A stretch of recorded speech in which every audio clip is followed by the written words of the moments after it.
Unajua ndoa ni baraka. Ndoa ni wito. Nikisema wito ni wito kweli kweli.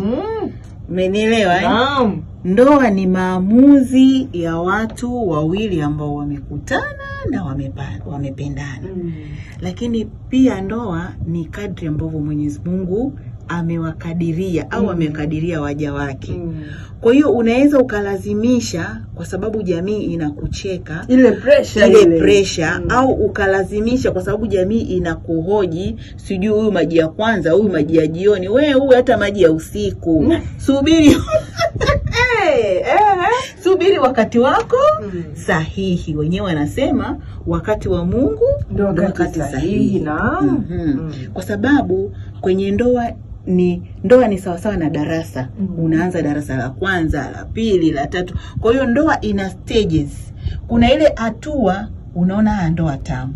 Kuna hatua ikifika, unaanza sema mbona kama hapa sielewi. Kuna hatua ukifika unasema huyu hakuwa wa kwangu. Huyu nimedandia treni kwa mbele. Kuna hatua ukifika kila mtu anafuta njia yake.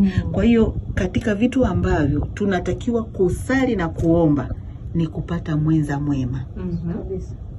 Kupata mwenza mwema, mwenye upendo, mwenye huruma, atakaye kupenda wewe kwa jinsi ulivyo. Sio kwa kile ulicho nacho.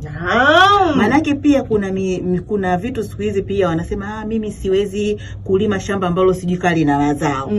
Umenielewa?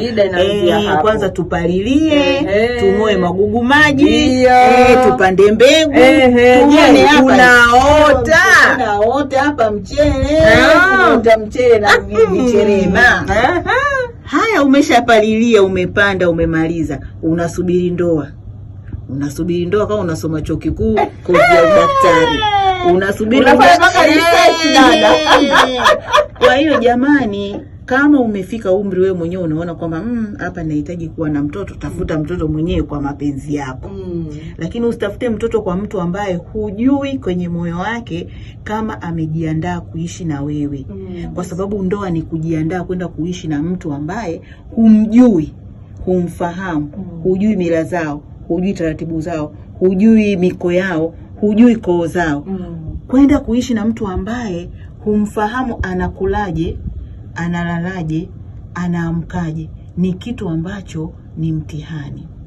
Kwa hiyo mimi niseme hivi jamani, wanawake, sio wanawake peke yao, hata wanaume wapo. Wanaambiwa, yani wewe mpaka sasa hivi hujaoa. Wewe bwana, huyu ni wakufukuza nyumbani huyu.